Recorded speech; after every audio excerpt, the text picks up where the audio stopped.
बिस्मिल्लाहिर्रहमानिर्रहीम अस्सलाम वालेकुम। डॉक्टर मुनव्वर हुसैन आपके पेशे खिदमत है। रियासतों का वजूद इसलिए लाया गया कि 5 अक़दार का हुसूल आसान हो जाए। उसमें जानो माल क्या तहफ़्फ़ुज़ है, उसमें आज़ादी है, खुशहाली है, कानून पर अमल दरामद है और इंसाफ को मुहैया करना है। इसी पैराडाइम को अगर आप लेके आगे चले तो इस वक्त दुनिया के बदलते हुए हालात में दो माशी ताकतें उभर के सामने आ रही हैं। एक तरफ अमेरिका और दूसरी तरफ चीन। लेकिन इन दोनों के ताल्लुकात के अंदर भी तब्दीलियां रूनुमा हो रही हैं। बड़े तकनीकी लिहाज से इसे समझा जा सकता है। साथ साथ अमेरिका के ताल्लुकात नॉर्थ अमेरिका के साथ, यूरोप के साथ किस तरह के होंगे, इन बदलते हुए हालात में जब प्रेसिडेंट ट्रंप साहब तशरीफ लाए हैं, न्यू मर्केंटाइलिज्म पॉलिसी का कार्नर स्टोन समझा जा रहा है, जिसमें टैरिफ की बात हो रही है, जिसमें न्यू ट्रेड एग्रीमेंट्स की बात हो रही है। इसे आज समझना हम चाहेंगे और इसको समझने के लिए आज हमारे साथ हैं डॉक्टर आयमा। आपका ताल्लुक बरतानिया से है, आप माहिर मईशत हैं। सबसे पहले तो डॉक्टर आयमा, आपके वक्त का बहुत बहुत शुक्रिया। Thank you. Thank you for calling me. Thank you. Doctor Ahmad, पहले तो ये बताइएगा, ये जो बार बार टैरिफ की बात होती है और प्रेसिडेंट ट्रम्प पहले कह रहे थे 7% वो लगाएंगे चाइना पे, फिर 10%, फिर 6% पे आ गए, कनाडा पे 25%, यूरोप के ऊपर 25%। ये टैरिफ है क्या और इस टैरिफ लगाने से अमेरिका की मईशत को क्या फायदा होगा? Thank you so much. ये काफी इंफॉर्मेटिव सवाल है। तो tariff basically it's economic term कि एक टैक्स की तरह की चीज होती है। अगर अमेरिका को कोई कंट्री भी अपना सामान एक्सपोर्ट करता है, यानी कि वो चीजें अमेरिका में इंपोर्ट होती हैं, तो उस कंट्री को जो है अमेरिका को पैसे देने होते हैं in the form of N import tax कि हाँ जी, हम आपकी कंट्री में अपना सामान तो भेज रहे हैं बेचने के लिए एज अ बिजनेस, लेकिन हम आपको एक इम्पोर्ट टैरिफ भी पे करेंगे। इससे ये होता है कि जो यूएस सॉइल है, उसको एक रेवेन्यू जनरेशन का तरीका है। वो इससे पैसा कमाते हैं कि जी ठीक है, चाइना में जो है गुड्स बनी है फॉर एग्जांपल 1 मिलियन की, और वो जो है वो एक्सपोर्ट हुई है अमेरिका को। तो जब अमेरिका में वो चीजें इंपोर्ट हुई हैं तो उसका 10% $1 मिलियन का अमेरिकन गवर्नमेंट को टैक्सेशन एचएम रेवेन्यू यहाँ पे होते हैं डिपार्टमेंट्स, उसको आपने डायरेक्टली पे करना है। अगर आप वो पे नहीं करेंगे तो आप वो कंपनी जो है अमेरिका में अपनी सामान इंपोर्ट नहीं कर सकती और उस पर बैन लग जाएगा। और ये जो फर्स्ट वर्ल्ड कंट्रीज है, आपको पता है इनके बड़े सोफिस्टिकेटेड टैक्सेशन सिस्टम होते हैं और आप उनकी सामान की लागत झूठ नहीं बोल सकते। आपका सामान इंपोर्ट होते हुए जो है वो चेक किया जाता है, उसकी लागत चेक की जाती है, और जब वो चाइनीज सॉइल से भी निकलेंगे एक्सपोर्ट होने के लिए तो तब भी चेक की जाएगी हर चीज, उसकी लागत, उसका साइज, और क्या हो रहा है, क्या है सामान के अंदर। तो इससे ये अमेरिका को बेसिकली फायदा है कि वो इस पे एक टैक्सेशन, एक कमाई का जरिया है जिससे वो अपना रेवेन्यू जनरेट कर सकते हैं। और इससे दूसरी चीज ये भी होती है कि एक लिमिटेड ट्रेड हो जाता है फिर दो कंट्रीज के दरमियान, क्योंकि फिर चाइना को भी पैसे देने पड़ेंगे, तो वो देखते हैं कि हमें इससे कितना नेट बेनिफिट हो रहा है, तो फिर उतना ही ट्रेड किया जाएगा। So that is the whole idea of tariffs. Doctor Amma, वैसे तो रियासत का काम है ना कि वो अपने लोगों को खुशहाली दे, रोजगार के मौके दे, मुल्क के अंदर मुल्क से बाहर, उसमें चाहे तजारत के जरिए से दे या फिर कारखाने लगा कर दे। तो आपको लगता है ये जो प्रेसिडेंट ट्रम्प की जो टैरिफ पॉलिसी है, चाहे वो कनाडा की तरफ हो, यूरोप की तरफ हो या चाइना की तरफ है, वो लोगों को खुशहाली दे पाएगी? बिकॉज कुछ प्रोटेस्ट भी हमें नजर आ रहे हैं अमेरिका में, जिसमें चीजें महंगी होने के खदशात जाहिर किए जा रहे हैं। अगर टैरिफ आयद होगा तो इससे तो लगता है कि इंपोर्ट को डिस्करेज किया जाए और एक्सपोर्ट को बढ़ाया जाए। वो तो अपनी जगह पे ठीक है, लेकिन क्या लोग इस पोजीशन में होंगे कि उन गुड्स को जिन पे टैरिफ आयद होगा वो खरीद पाएंगे? ये बहुत ही दिलचस्प सवाल है। देखें, अब अमेरिका में इस वजह से मुजाहरे हो रहे हैं कि बहुत सारा जो लेबर तबका अमेरिका में काम करता है, दैट्स मैक्सिकन, जो या other Latin American countries, Peru वगैरह से आया होता है, वो लो वेजेस पे काम करते हैं, तो चीजें प्रोड्यूस हो जाती है। Because America is the first world country, highest GDP too, तो to get unskilled labour in the US और any first world economies is very difficult, क्योंकि लोग वहाँ पे ज्यादातर स्किल्ड होते हैं, मिनिमम वेज लेवल होता है वो काफी हाई होता है। तो अगर चीजें अमेरिका में ही प्रोड्यूस की जाएं तो वो इनपुट कॉस्ट काफी ज्यादा हो जाती है, तो महंगी हो जाती हैं चीजें। ठीक है, तो मुजाहरे इस वजह से हो रहे हैं। एक तो ये कि लोगों को निकाला जाएगा, दूसरा ये कि चीजें महंगी हो जाएंगी, वैसे ही इन्फ्लेशन बढ़ रही है। इन्फ्लेशन क्यों बढ़ रही है? क्योंकि इतने ज्यादा इम्पोर्ट टैरिफ्स हैं और हर चीज जो है अमेरिका में प्रोड्यूस की जाए तो उससे इन्फ्लेशन या महंगाई बढ़ रही है। अब दूसरा सवाल आपका ये था कि लोगों को मौके दी जाए एम्प्लॉयमेंट के। देखें, हर इकोनॉमी की एक स्टेट होती है, उस हिसाब से एम्प्लॉयमेंट के मौके होते हैं। America is an advanced economy, it's skilled economy, तो वहां पे एम्प्लॉयमेंट उनको उस हिसाब की चाहिए। उन्हें अनस्किल्ड या वाइट कॉलर जॉब्स नहीं, सॉरी ब्लू कॉलर जॉब्स नहीं चाहिए। It's a very white collar and skill sophisticated economy. अब मिस्टर ट्रम्प ने ये रख दिए हैं टैरिफ्स ये विद थोड़ा Canada. Doctor Ahmad, sophisticated economy को जरा इसकी वजाहत कीजिएगा। क्या आप इससे मुराद ये ले रही हैं कि अमेरिका ने अब सर्विसेज की इंडस्ट्री शुरू की हुई है, न कि मैन्युफैक्चरिंग की? ये मुराद आप ले रही हैं? इसकी मुराद ये कि देखिए, मैन्युफैक्चरिंग वहां पे सिर्फ आर्म्स एंड एम्यूनेशन वेपन्स की होती है, ठीक है। जब उन्हें या कोई बहुत जदीद किस्म की चीजें वहां निकलती है, सिलिकॉन वैली वहां पे हुई, उसको भी उन्होंने आउटसोर्स किया इंडिया से। अब वहां पे अगर आपने आर्म प्लम्बर भी बुलाना हो अमेरिका में, you have to call, make an appointment. उनके भी एक मिनिमम चार्जेस होते हैं, हर चीज को आपको as a minimum wage, keeping in line insurance cost and wage rate etcetera आपको पे करना पड़ता है। इतने आराम से आपको लेबर वहां पे नहीं मिलेगी। अगर आपने कंस्ट्रक्शन करनी है घर की या आपने रोड्स बनाने हैं, तो लेबर जो है ना, ब्लू कॉलर लेबर जो कि अनस्किल्ड लेबर होती है, वो वहां पे काफी महंगी और मुश्किल से मिलती है। बिकॉज इट्स सोफिस्टिकेटेड इकोनॉमी का मतलब ये है कि इट्स एन एडवांस इकोनॉमी और अगले लेवल की चीजें वो बना रहे हैं। यानी कि वहां पे ये नहीं कि अगर कपड़ा, वही कपड़ा अगर चाइना में बनेगा या वियतनाम में बनेगा, because energy cost is lower, labour cost is cheaper, input cost is cheaper, तो वो सस्ता पड़ेगा, बजाय इसके कि इसको अमेरिका में ही बना दे जहाँ पे लेबर कॉस्ट एक्सपेंसिव है। अगर वहां पे एक फैक्ट्री बनाई जाएगी, उसके बहुत ज्यादा इंश्योरेंस कॉस्ट होंगे, उसमें हेल्थ एंड सेफ्टी कॉस्ट होंगे, उसमें कार्बन एमिशन कॉस्ट होंगे, तो पूरा इनपुट कॉस्ट काफी ज्यादा हो जाएगी अगर ये अमेरिका में बने। तो इसका सोफिस्टिकेटेड इकोनॉमी का ये मतलब है कि वहां पे जो लोग हैं वो ज्यादा हाईली स्किल्ड है, वो ज्यादा कंप्यूटर्स या इस तरह के कामों में, finance industry, insurance industry, stock market, इस तरह की चीजों में, बजाय इसके कि आपको एक ब्लू कॉलर अनस्किल्ड लेबर मिले जो आपके मीनियल जॉब्स करे, ठीक है। अब आपका दूसरा क्वेश्चन ये था कि इससे लोगों को जॉब्स वगैरह, जॉब्स का तो क्वेश्चन मैंने आंसर कर दिया, लेकिन इससे मसला ये है क्योंकि इन्फ्लेशन बढ़ रही है और अमेरिका के लोगों को आदत भी होगी है कि it's a massive economy, economies of scales के हिसाब से वहां पे चीजें इंपोर्ट होती हैं, बहुत सेल्स लगती हैं, it's a different taxation system.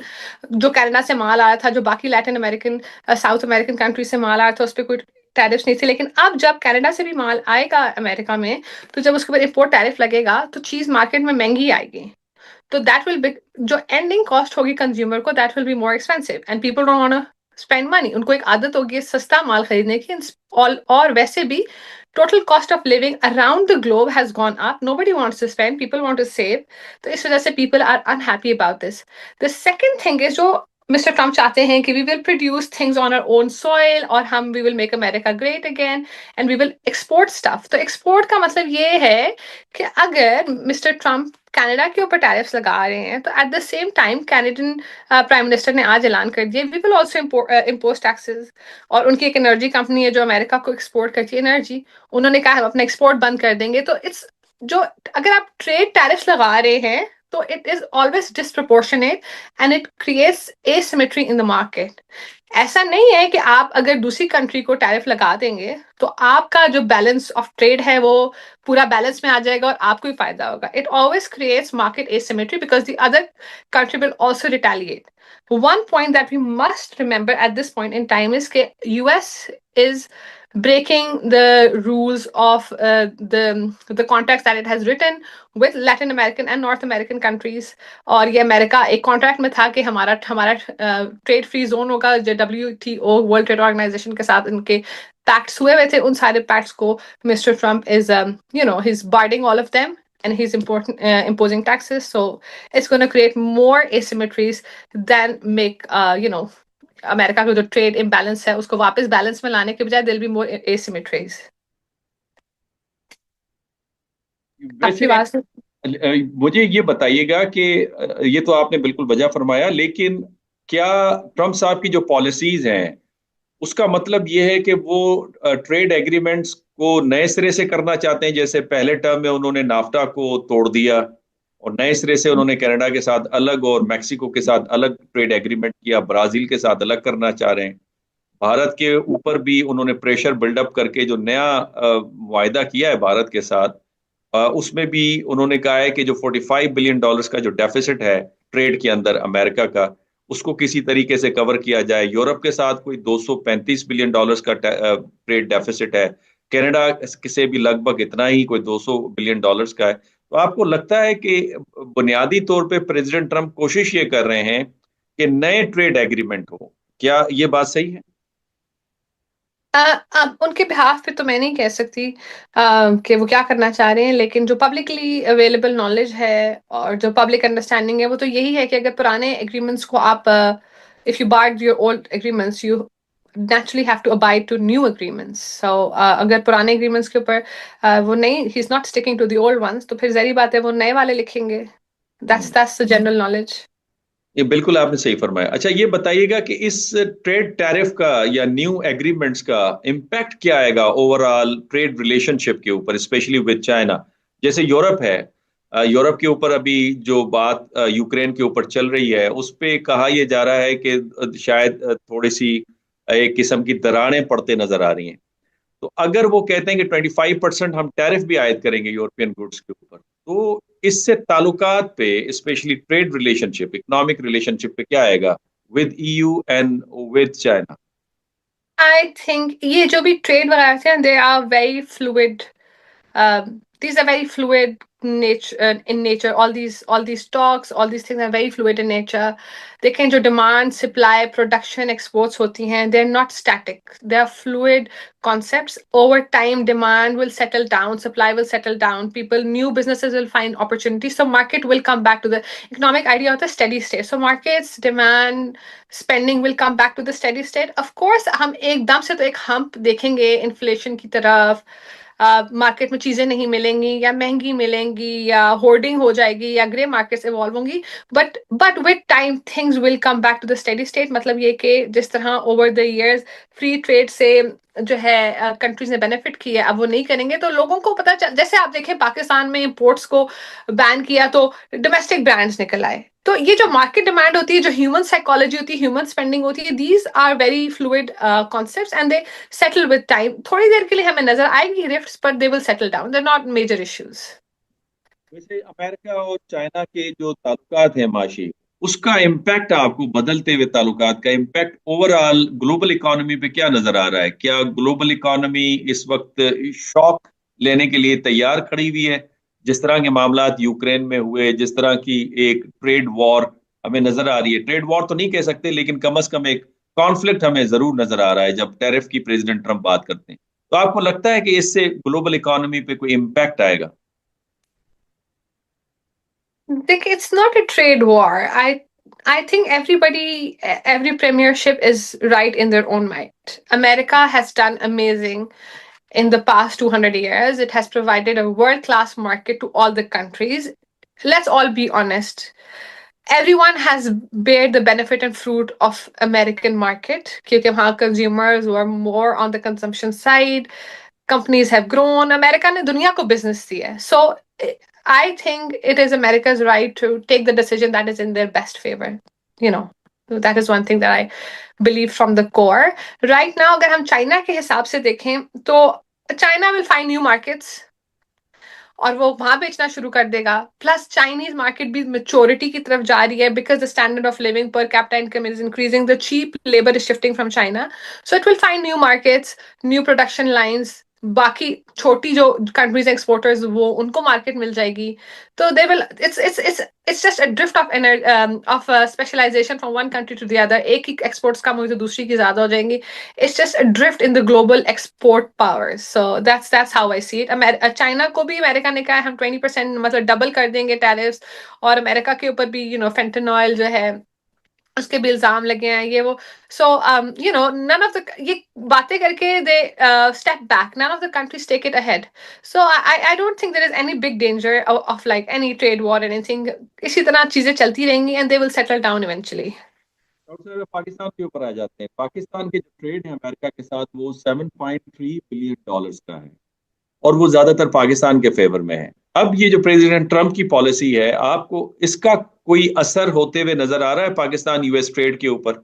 और क्या उस हवाले से पाकिस्तान कोई अपनी बदलते हुए हालात के मुताबिक कोई अपनी तैयारी करते हुए नजर आता है?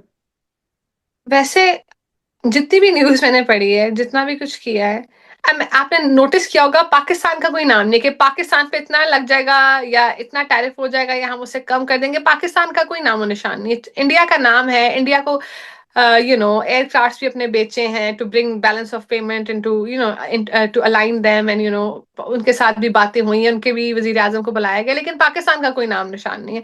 तो पाकिस्तान का के लिए मैं नहीं कुछ कह सकती। आई मीन व्हाट शैल आई से।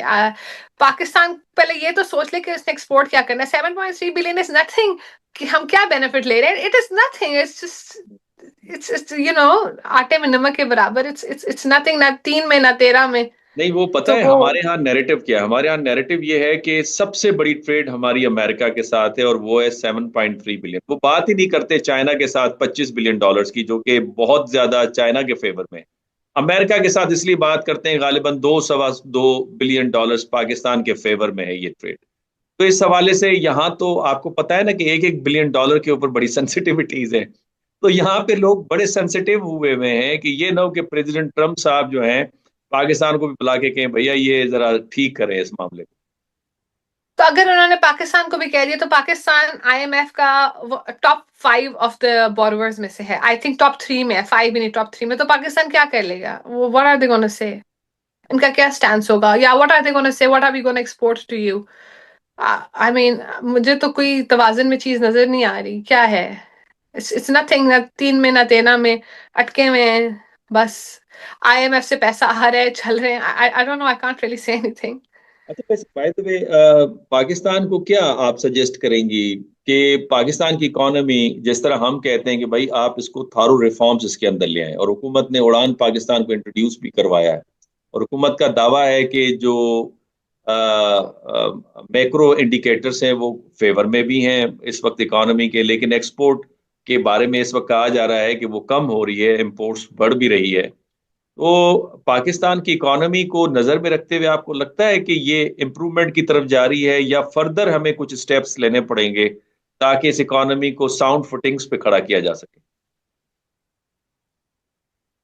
ये वाकई एक बड़ा दिलचस्प सवाल है और इसके बारे में हम सबको सोचना चाहिए और अपने आप से इसका जवाब लेना चाहिए। आपको लगता है कि with being in the 37th fund extended fund facility with the IMF, do you think we are going somewhere?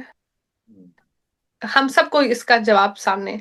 जो हमने ट्रांचेस ली हैं अभी तक आईएमएफ से, उनको हमने कहाँ लगाया? 60-70% has gone into debt repayments, interest repayments, etc. and it has gone into government expenditures.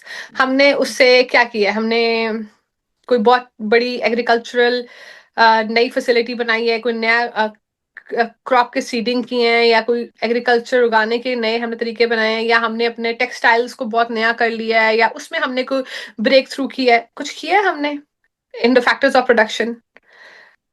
To my knowledge I don't no.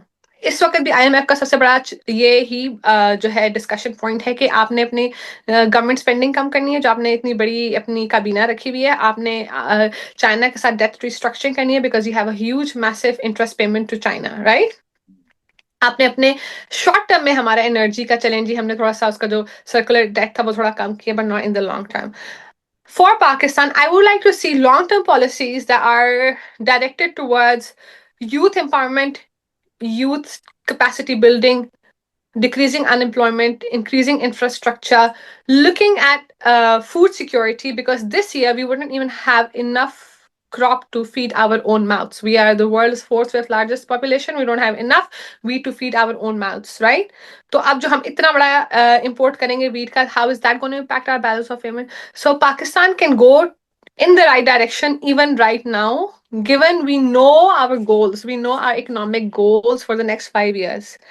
And I don't see that clearly. अभी तो हम सिर्फ टैक्स रिफॉर्म्स कर रहे हैं। जो आईएमएफ वाली टीम भी आई हुई है, पहले एक हफ्ते में वो स्ट्रक्चरल रिफॉर्म करेंगे, अगले एक हफ्ते में वो पॉलिसी रिफॉर्म्स करेंगे। तो उसमें वो पहले एक हफ्ते में वो देख रहे हैं कि आपने टैक्स ने अभी तक हम, अगर आप आईएमएफ के पेपर्स उठा के देखें 92-91 के पेपर्स में भी ये डिस्कस हो रहा है कि आपके जो एग्रीकल्चरल आउटपुट है उसको टैक्सेशन करना है आपने। अभी तक हमने अपने रियल एस्टेट टैक्सेशन को सिस्टम सही नहीं किया। तो हम वो उससे निकलेंगे तो हम कहीं आगे जाएंगे ना। अभी तो हम बिल्कुल हम एक माहिर हो चुके हैं कैटास्ट्रफी डिजास्टर मैनेजमेंट में। हम माहिर हो चुके हैं आईएमएफ के पास जा जाके, लेकिन we don't have any long term goals, we can't really accrue to go in the same direction. We need to have massive factor of, massive improvement in factors of production, our industrial sector, our IT sector, our, tourism को ठीक कर लें, safety. So I think that will be good. हमें ये expectation थी कि China की तरफ से जो इन्वेस्टमेंट है स्पेशली सीपैक के प्रोजेक्ट के अंदर ऑलमोस्ट कोई $62 बिलियन की है।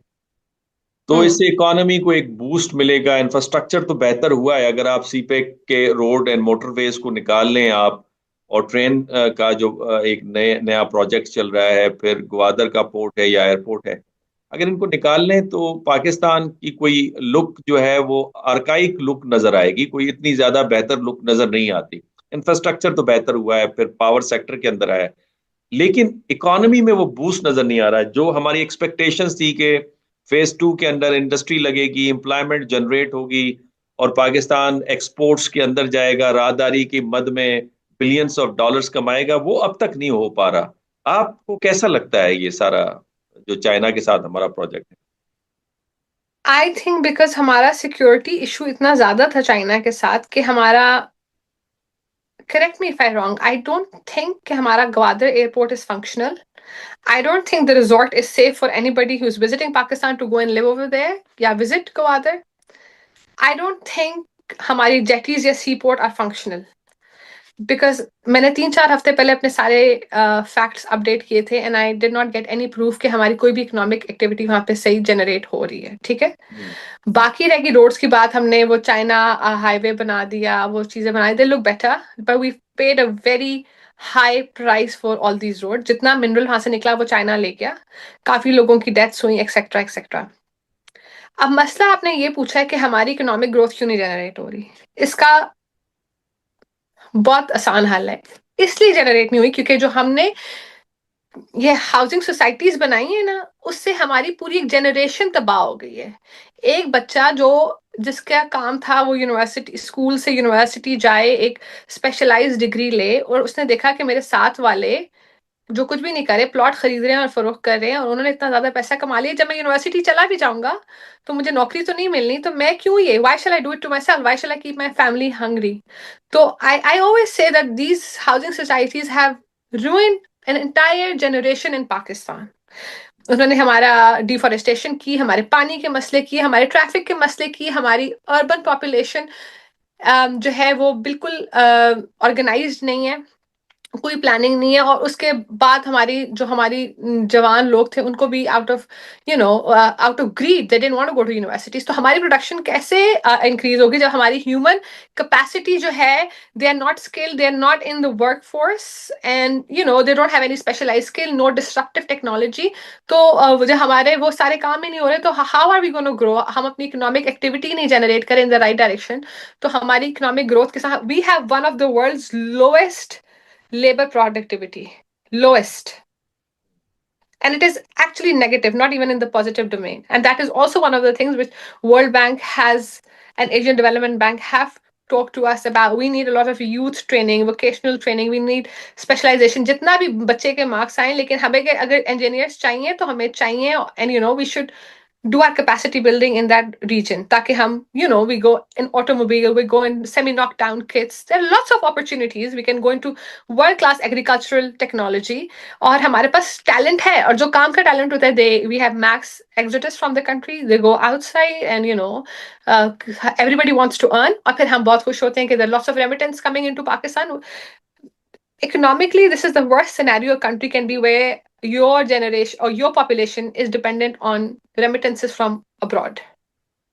अब बैंक्स आपके रेमिटेंस अकाउंट्स खोल रहे हैं पाकिस्तान में, बिकॉज ऑब्वियसली अगर पाकिस्तान में इकोनॉमिक एक्टिविटी नहीं है, लोग अपने आप को नहीं पाल सकते, तो whoever leaves Pakistan, they will go and support their family. Simple formula. So yeah, that's the dire situation of the country.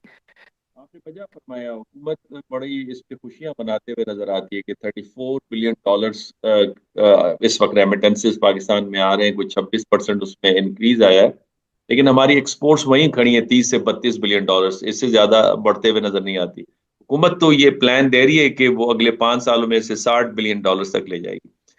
मुझे खुद भी नहीं समझ आता कि agriculture is a backbone of Pakistan, और एग्रीकल्चर में आपकी वैल्यू एडेड गुड्स आप कहाँ प्रोड्यूस कर रहे हैं। गिलगित बल्तिस्तान में 14 किस्मों के सेब हैं, वो पैरिश हो जाते हैं रोड पर गिरकर। क्यों नहीं उससे जैम बनाते, क्यों नहीं उससे मेडिसिन बनाते, क्यों नहीं और प्रोडक्ट्स बनाते और दुनिया में वो सेल करते। मुझे मैं कोई इकोनॉमी का एक्सपर्ट तो नहीं हूँ, लेकिन ये बातें छोटी मोटी तो मुझे भी समझ आती हैं। समझ नहीं आती कि क्या हमारे पास विल की कमी है। बड़े अच्छे 5 इयर्स हमने प्लान बनाए, हमने दुनिया को दिया, साउथ कोरिया को दिया, और वो साउथ कोरिया कहाँ पे खड़ा हो गया। सिंगापुर ने हमसे 5 इयर्स प्लान लिया, वो काफी आगे चला गया। कहाँ हम, कमी कहाँ पे है डॉक्टर साहब। सिंगापुर की तो एग्जाम्पल एक्सक्यूज मी, सिंगापुर की एग्जाम्पल तो it's a world class example. आपको पता है जो सिंगापुर के लीडर थे, his name is just vanished from my brain. उन्होंने ब्राइबरी और इन चीजों को, इतनी स्ट्रिक्ट उनके रूल्स एंड रेगुलेशंस थे वहां पे। ब्राइबरी मतलब यू नो लाइक,